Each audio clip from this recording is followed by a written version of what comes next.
सबसे पहले बात करेंगे वजीर आला पंजाब परवेज इलाही और आईजी पंजाब के दरमियान कशीदगी है। विफाक के नोटिफिकेशन के बावजूद सीसीपीओ लाहौर गुलाम महमूद डोगर का चार्ज छोड़ने से इनकार। जियो न्यूज़ से गुफ्तगू में उन्होंने कहा कि वो चार्ज नहीं छोड़ रहे, जब तक पंजाब हुकूमत रिलीव नहीं करेगी वो नहीं जाएंगे। इसकी तफसील जानते हैं नुमाइंदा जियो न्यूज़ अहमद फराज से। अहमद फराज, मजीद क्या बताया है सीसीपीओ लाहौर ने और इस कशीदगी की वजह क्या है?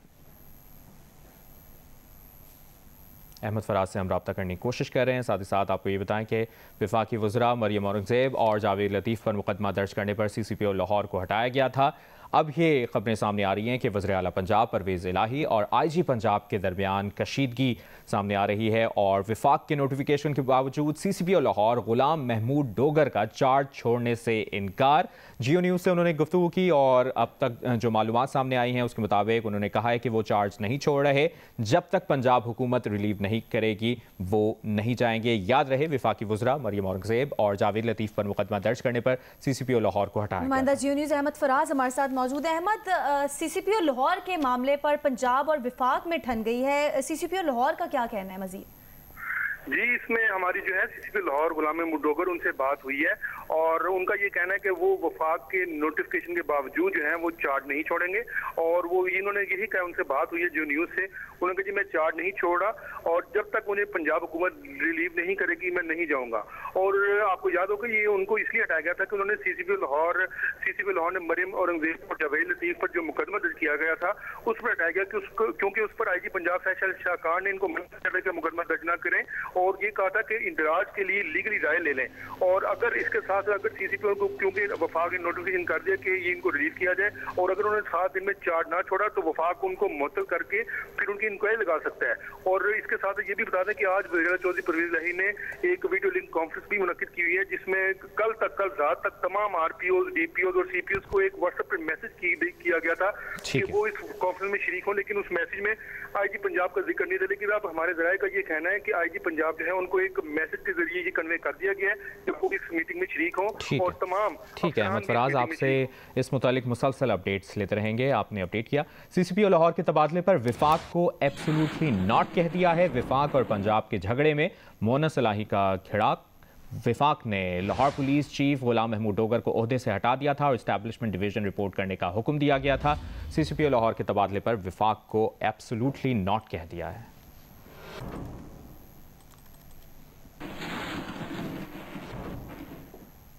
सूबाई वज़ीर इत्तलात शर्जील मेमन कराची में न्यूज़ कॉन्फ्रेंस कर रहे हैं।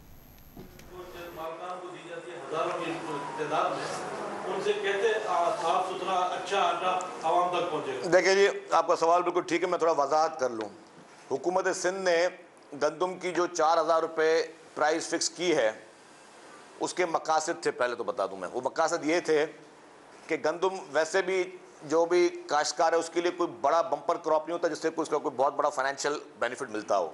गंदम लोग इसलिए उगाते हैं या तो अपने खाने के लिए या फिर थोड़ी बहुत फिर सरकार को दे दी, मतलब वो इतना ज़्यादा कोई प्रॉफिटेबल क्रॉप नहीं होता।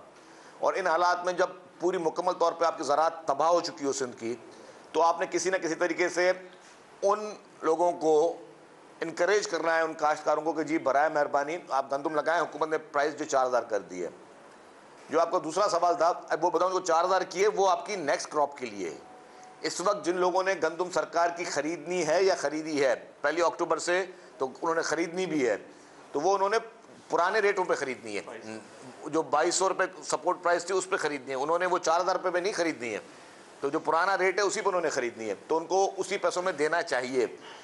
जो बाहर से जो गंदम हम लेके आते हैं उसमें हमेशा प्रॉब्लम आते हैं, जो हम इंपोर्ट करते हैं, जो फेडरल गवर्नमेंट इंपोर्ट करती है और उसको फिर मिक्स करके चलाया जाता है ताकि वो गंदम और ये गंदम जो है वो मिक्स हो जाए और लोगों को कोई प्रॉब्लम ना हो। वो पड़ रही है आपको 9000 रुपये में।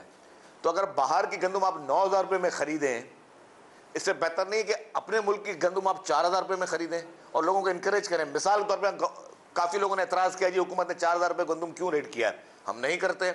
अगर जिन लोगों का एतराज़ है हम नोटिफिकेशन वापस कर लेते हैं। अगर हमने नोटिफिकेशन वापस किया तो काश्तकार गंदम उगाएगा नहीं। अगर काश्तकार गंदम उगाएगा नहीं तो आपकी हुकूमत टोटल डिपेंड करेगी इंटरनेशनल जो इंपोर्ट होगी गंदम की उस पर। और अगर इंटरनेशनल गंदम पे आपने इंपोर्ट किया तो ना ही उसकी क्वालिटी उतनी बेहतर होगी और उसका रेट जो है वो फिर उससे ज़्यादा डबल हो जाएगा। तो हमेशा वाइज गवर्नमेंट्स जो हैं वो वाइज डिसीजंस करती हैं। जो हुकूमतें दूर का सोचती हैं वो ये चीज़ों को सबको देखती हैं कि जी आपने फ्यूचर को किस तरह देखना है, आपने अपने काश्तकारों को इनकरेज करना है कि वो लगाएं, क्योंकि आप गन पॉइंट पे किसी काश्तकार को ये नहीं कह सकते तुम ये फसल लगाओ। ये गवर्नमेंट के पास पूरी दुनिया में इस तरह का कोई मैकेनिज्म नहीं है कि आप गन पॉइंट पे काश्तकारों को या ज़बरदस्ती हुकूमत इंपोज करेगी, नहीं आप कॉटन नहीं लगाओ, आप गंदम लगाओ, आप शुगर कैन नहीं लगाओ, आप गंदम लगाओ। तो अगर आप इनकरेज करें तो उनको वो सपोर्ट देंगे, क्योंकि अदरवाइज खुदा ना खास्ता अगर ये सारी शॉर्टेज हो गई और खुदा ना खास्ता कल को आपके इंटरनेशनल हालात भी कोई ऊपर नीचे हो गए तो पर आपका फूड क्राइसिस तो हम नहीं पैदा करना चाहते इस मुल्क में।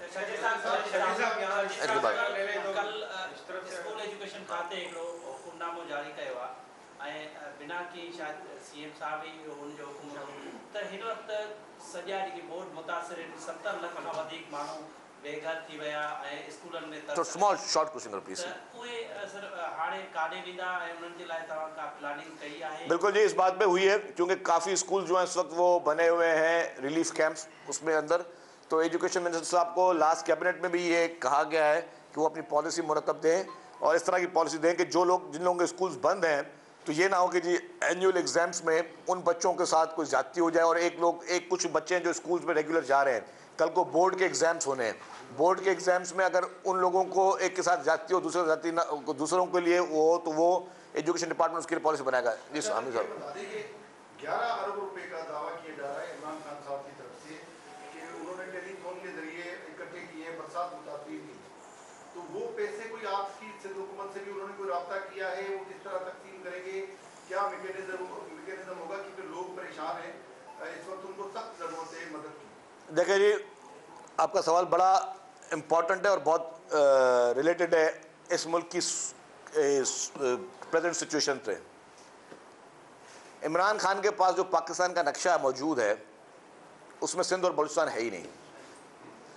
इमरान खान जिस पाकिस्तान पे सब काम करने की कोशिश कर रहा है, जहाँ जहाँ उसकी हुकूमत है वो समझता है सिर्फ वो पाकिस्तान का हिस्सा है, जहाँ पीटीआई की हुकूमत नहीं है वो समझता है वो पाकिस्तान का हिस्सा नहीं है। एक तो झूठे टेलीथॉन, झूठी सारी कैंपेनें सिर्फ ऑप्टिक्स के लिए की गई, जितने दावे किए गए इमरान खान ने कि हमें इतना पैसा मिला वो पैसे नहीं मिले, और जो भी पैसा आ रहा है या तो बोलता है जी मैं चीफ मिनिस्टर केपीके के अकाउंट में डालूंगा या चीफ मिनिस्टर पंजाब के अकाउंट में डालूंगा। क्यों सिंध के लोग इंसान नहीं है? इमरान खान की इससे पहले जितनी सियासत रही है वो उसकी एंटी सिंध के लोगों के रही है। जितना अरसा इमरान खान इक़्तिदार में रहा 3.5 साल में एक सड़क इमरान खान ने कोई फेडरल पीएसडीपी में नहीं आई जिसको वो क्लेम कर सके जी हाँ ये सड़क इमरान खान ने बनाई हो। 3.5 साल इमरान खान इक़्तिदार में रहा, एक रात सिंध में नहीं रहा। आज जो है वही इमरान खान जब हमारी सैलाब मुतासरीन की इमदाद जो कि सिंध हुकूमत ने ख़रीद की, सिंध हुकूमत ने कराची में एक वेंडर को ऑर्डर दिया जिस तरह हम राशन बैग्स के ऑर्डर दे रहे हैं, उस वेंडर के एक उसके फैक्ट्री कराची में है, उसकी एक फैक्ट्री लाहौर में है, पंजाब में कहीं पे उसकी। तो वहाँ से जब उसको ऑर्डर दिया गया तो जो पंजाब से सामान आ रहा था उसको बॉर्डर पे सील किया गया। उस सील करने के बाद FIR काटी गई और वो सामान जब्त किया गया। मैं कहता हूँ डूब मरने का मुकाम है किसी भी पॉलिटिकल पार्टी के लिए। ये ऐसा काम भारत और इसराइल ना करे जो इमरान खान इस वक्त सिंध के लोगों के साथ कर रहा है। और इमरान खान का टोटल इस वक्त सियासत जो है वो मुनाफिकत की तरफ जा रही है, उसकी मुकम्मल सियासत जो है वो मुल्क में इंतशार के लिए जा रही है। ये शख्स ना इस कौम के साथ मुखलिस है ना इस अवाम के साथ मुखलिस है, वो सिर्फ और सिर्फ अपनी कुर्सी की लालच में, उस कुर्सी की हवस में इस वक्त पागल हो चुका है। जिस तरह के इस वक्त वो हरकतें कर रहा है, जिस तरह की वो बातें कर रहा है, जिस तरह के वो कल जो उनकी ट्रेंड चलना शुरू होगा सोशल मीडिया पे, ये सिर्फ और सिर्फ सोशल मीडिया की बिना पर खेल रहा है। इसके पास रियल पब्लिक की कोई ताकत नहीं है। एक तरफ लोग डूब रहे हैं पानी में, एक तरफ लोग जो है वो बीमारियों में मुब्तला हैं और वो शख्स कंटेनर में बैठ के गाने चला रहा है और नाच गाने लगा के बैठा है और उसके जलसों में जो है वो नाच गाने चल रहे हैं। क्या ये मुल्क इस तरह होता है? कौमें इस तरह होती हैं? ये कोई कौम इस तरह नहीं होती जो इस वक्त जिस तरह की पॉलिटिक्स इमरान खान कर रहा है। पहले इसने क्या किया, एक झूठी तस्वीर को उसने सोशल मीडिया पर इन्होंने टैग किया, यूनाइटेड नेशंस को टैग किया और पूरी दुनिया को मैसेज दिया कि पाकिस्तान में इन सैलाब मुतासिरीन को इमदाद ना दी जाए। मैं कहता हूं ये क्रिमिनल नेग्लिजेंस का केस है। चीफ जस्टिस सुप्रीम कोर्ट फौरी तौर पर इसमें नोटिस ले, मैं उनसे अपील करता हूं कि एक शख्स आपके मुल्क के उस मजलूम अवाम के खिलाफ साजिशें कर रहा है, उन मजलूम मुतासिरीन के खिलाफ साजिश कर रहा है, आप कौन से कानून के तहत, कौन से आइन के तहत उसको आप बाहर रख सकते हो? ऐसे शख्स को फौरी तौर पर सलाखों के पीछे होना चाहिए जो ऐसे मौके पर इस तरह की साजिशें कर रहा है। और तमाम इदारों का यह फर्ज है कि जो रेड लाइन इमरान खान इस वक्त क्रॉस कर रहा है उस रेड लाइन पर नोटिस लें, क्या पाकिस्तान में इतनी रेड लाइन आज तक किसी और जमात ने क्रॉस की हैं? क्या पाकिस्तान में इस मुल्क में एक कानून चलेगा या दो कानून चलेंगे कि इमरान खान आज दिन तक उसको लाडला तस्वीर किया जाता है? और मैं कहता हूँ इमरान खान एक, हम समझते सब, आप भी समझते हैं कि वो फारिग आदमी है, बेवकूफ़ आदमी, आप कहते रहते हो कि ये बेवकूफ़ आदमी है, लेकिन वो बेवकूफ़ नहीं है, वो बहुत समझदार आदमी इस हिसाब से है कि उसने जो जो अभी तक प्लानिंग की उसमें वो कामयाब जा रहा है। कैसे? उसने चीफ इलेक्शन कमिश्नर को मुतनाज़ा बनाने की कोशिश की, उसने मुल्क की अदालतों को मुतनाज़ा बनाने की कोशिश की, उसने मुल्क के हर इदारे के सरबराह को मुतनाज़ा बनाने की कोशिश की और उसमें कामयाब हो गया। वो कोई अदालत उसको सज़ा देती नहीं है, कोई उसके लोगों के गुनाह या लोगों के ऊपर जो केसेस होते हैं वो प्रूव होने होते हैं कोर्टों में। इमरान खान के खिलाफ तब केस दाखिल होता है जब वो ओपन एंड शट केस होता है, जब सबको पता होता है कि इमरान खान ये क्राइम कर चुका है और ये चीज़ें मान चुका है, वो रिपोर्टें आ चुकी हैं। उसके बावजूद इमरान खान के ऊपर कोई एक्शन नहीं लिया जाता। इमरान खान अनटचेबल शख्स बना हुआ है। मुल्क का कोई कानून, कोई आइन, कोई अदालत, कोई इलेक्शन कमीशन, कोई और इदारा इमरान खान के खिलाफ एक्शन नहीं लेता। तो ये सवाल जरूर जन्म देते हैं पूरे मुल्क और कौम के सर पे कि जी ये आखिर ऐसा क्या शख्स है जिसके सारे गुनाह अया हैं, जिसके गुनाह छुपे हुए नहीं है, जिसका पूरा किरदार छुपा हुआ नहीं है, जिसकी पूरी हिस्ट्री छुपी हुई नहीं है, जो फॉरेन फंडिंग केसेस में आपको भारत पैसे दे रहा है, फॉरेन फंडिंग केस में आपको इसराइल पैसे दे रहा है, फिर भी वो शख्स सियासत कर रहा है। उसके खिलाफ जो भी डिसीजन या जजमेंट जो इलेक्शन कमीशन में आ रही हैं सारी रिजर्व हो रही हैं और फिर 2-2, 3-3, 4-4 माह, 5-5 माह में तक चल रही हैं। पहले ये शख्स ने इसी फॉरेन फंडिंग के खिलाफ, केस के खिलाफ 6 साल 7 साल ये इल्तवा लेता रहा, उसको ड्रैग ऑन करता गया। उसके बाद जजमेंट आ गई। जजमेंट के बाद क्या हुआ? जजमेंट में तो क्लियर लिखा कि ये शख्स चोर है, ये डाकू है, ये मनी लॉन्ड्रिंग में मुलविस है, ये हर उस क्राइम में मुलविस है। जब वो जजमेंट ये चीज कहती है कि ये शख्स हर क्रिमिनल में, हर क्राइम में, हर मनी लॉन्ड्रिंग में मुलविस है, तो उसके बाद इस मुल्क के जितने भी इदारे हैं उन्होंने क्या किया? किसने इमरान खान को आज तक उंगली तक नहीं लगा सके? क्यों? कि वो शख्स अपनी साजिश में कामयाब हो रहा है। वो पहले इदारों को मुतनाज़ा बनाता है ताकि इदारे प्रेशर में रहकर उसके खिलाफ कोई कार्रवाई ना कर सके। और अभी तक उसकी जितनी भी जो कोशिश रही है वो इस तरह की रही है। कल भी 2 दिन पहले जलसा करता है चकवाल में बैठकर, वहां जो उसने बेहुदा जुबान इस्तेमाल की है और अपने आप को कहता है कि कोई तुम्हें फोन करे तो तुम फोन का जवाब, अगर तुम्हें फोन पे एक इंस्ट्रक्शन दे तो वो तुम दूसरी इंस्ट्रक्शन देना। वो इतना डरपोक बुज़दिल शख्स है इमरान खान, इतना बुज़दिल शख्स है, उसमें इतनी आज तक हिम्मत नहीं वो बताया कि मिस्टर एक्स और मिस्टर वाई कौन है। उनका नाम लेते हुए इसके जो है वो परेशानी होती है, पसीने छूटते इमरान खान के। और दूसरी बात, तुम ये बातें कर रहे हो कि जी तुमने कोई तुम्हें फ़ोन करे तो जवाब ही तुम फ़ोन पे ये कहना। इमरान खान तुम ये खुद चीज़ का एतराफ़ कर चुके हो, तुम ये खुद चीज़ पूरी एडमिट कर चुके हो। जब तुम 3.5 साल इक़्तिदार में थे तो तुम लोगों को फ़ोन करवा के अपने असेंबली में बिल पास करवाते थे। इमरान खान तुम ये एतराफ़ कर चुके हो कि 3.5 साल तुमने जो भी तुम्हारे पास इक़्तिदार था उसमें तुम्हारे पास मेजॉरिटी नहीं थी, ना तुम कभी सेनेट की कोई सीट जीतने के काबिल थे, ना ही तुम असेंबली में कोई बिल पास कराने के काबिल थे, ना ही तुम किसी मुल्क से लोन लेने के काबिल थे, ना ही तुम इस मुल्क में किसी किस्म की कोई कानून साजी करने के काबिल थे। तुमने जो काम किया वो उन्हीं फ़ोनों के ज़रिए किया। तो जो शख्स, इससे बड़ा मुनाफिक शख्स, इससे बड़ा दोगला शख्स, इससे बड़ा 2 नंबर शख्स पाकिस्तान की सियासत में कभी पैदा नहीं हुआ है।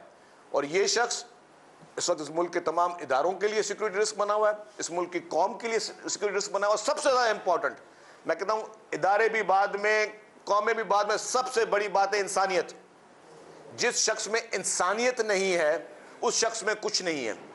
क्या ये इंसानियत थी कि सैलाब मुतासरीन, उनकी वीडियो फुटेज सबने देखी है, उन लोगों को, मासूम बच्चों को लोगों ने देखा है, वो तो अपने घर से कभी निकलता नहीं, जलसे के कंटेनर से कभी निकलता नहीं है, लेकिन जिन लोगों ने उन मुतासरीन को, उन मासूम बच्चों को गोद में उठाया, उनसे पूछे, उनकी माओं की आंखों से देखे कि उनकी माओं की आंखों में सब क्या चल रहा है, उनके खिलाफ भी साजिश कर रहा है। तो ये शख्स जो इंसान ही नहीं है, ये हैवान नुमा शख्स जो है वो इस मुल्क में मुसलत अनफॉर्चुनेटली 3.5 साल किया गया और अब वो उसको 3.5 साल जो उसको ब्रीदिंग स्पेस मिला है उसमें वो और इस मुल्क में गंद फैला रहा है। वो इन मुतासरीन के खिलाफ साजिशें कर रहा है, इन मासूम लोगों के खिलाफ साजिशें कर रहा है। उनकी तुम इमदाद अपने पंजाब बॉर्डर पे, तुम्हारी पंजाब हुकूमत हो रही, डूब मरने का मुकाम है, शर्म का मुकाम है इस शख्स के लिए। अच्छा शदीद साहब, जैसे आपने बताया कि अभी कोटड़ी पर जो है वो पानी कम हुआ है, ऊंचे दर्जे का सैलाब खत्म हो गया है, लेकिन अभी तक मशहूर फरोज शहर वो डूबा हुआ है, कैन शाह डूबा हुआ है। इन शहरों से पानी क्यों नहीं निकल रहा, कब निकलेगा? देखिए जी, मैंने आपको कहा कि कोटरी में अब पानी कम हुआ है तो अब डी वाटरिंग प्रोसेस तमाम जगहों पर हो रहा है। इरिगेशन डिपार्टमेंट जो है वो डी वाटरिंग प्रोसेस को यकीनी बना रहा है और पानी निकलना शुरू हो रहा है। अगर आप डेली किसी भी जगह पे देखेंगे तो जो पानी का लेवल आज से एक हफ्ता पहले था अब उससे कम है, क्योंकि जो कोटरी वाला प्रेशर निकला है तो सबने डी वाटरिंग अपनी स्टार्ट कर ली है। डी वाटरिंग हो रही है, इसमें अभी टाइम लगेगा। डी वाटरिंग में 100% डी वाटरिंग में तो महीनों के महीनों लग सकते हैं, क्योंकि आपके मेन जो आपके हैं ड्रेनेज वो तो आप क्लियर हो जाएंगे, लेकिन वो जगहें जो आपके बिल्कुल लो लाइन एरियाज़ हैं उनको पंपिंग के जरिए ही निकाला जा सकता है। तो इतनी ज़्यादा पंपिंग मशीन्स हर तहसील हर गाँव तक पहुँचाना और उनको प्रोक्योरमेंट करना, वो भी गवर्नमेंट लगी हुई है। वो भी एक बहुत हुकूमत उसमें जाके नहीं बैठ रही जहाँ पर अवाम के फैसले होने हैं। इन्हें अपनी मनमानी के अफसर इसलिए चाहिए कि मोहम्मद खान भट्टी जैसे लोग जो 18-18 लाख रुपया ले रहे हैं, जो पाकिस्तान की तारीख में किसी को नहीं मिला। और आप सबको नहीं पता कि रोज़ अरबों के सौदे हो रहे हैं, रोज़ यहाँ पर अरबों की दिहाड़ियाँ लग रही हैं। पंजाब की आवाम को आटा नहीं मिल रहा। पंजाब जो गंदुम में खुद कफील रहा है सारी उम्र, वहाँ पर आज आटा नापेद हो चुका है। आटे की कीमत इतनी हो चुकी है कि वहाँ पर आम आदमी की खरीद जो है उससे बाहर हो चुका है। पंजाब सैलाब में डूबा हुआ है। कितनी दफ़ा परवेज़ इलाही साहब गए हैं सैलाब में? हाँ, जहाँ पे उन्होंने अपनी ज़मीनें खरीदी हुई हैं, वहाँ पे सड़कें बनवाने, अरबों के फंड लगाने, वहाँ पे मुनस इलाही और परवेज़ इलाही किस हैसियत में मुनस इलाही जो है परवेज़ इलाही के कुर्सी पे बैठ के फैसले करता है, किस हैसियत में? देखें, मेरिट की बात होनी चाहिए। ये अफसर किसी के गुलाम नहीं है। ये मेरिट के ऊपर जो अफसर आएगा मेरिट पे फैसला करेगा। हम हमेशा मेरिट की पॉलिसी के साथ रहे हैं। ये जो खुली लूट मार है इसका पूरा रिकॉर्ड बन रहा है और ये अनकरीब ये सारे जेलों में होंगे।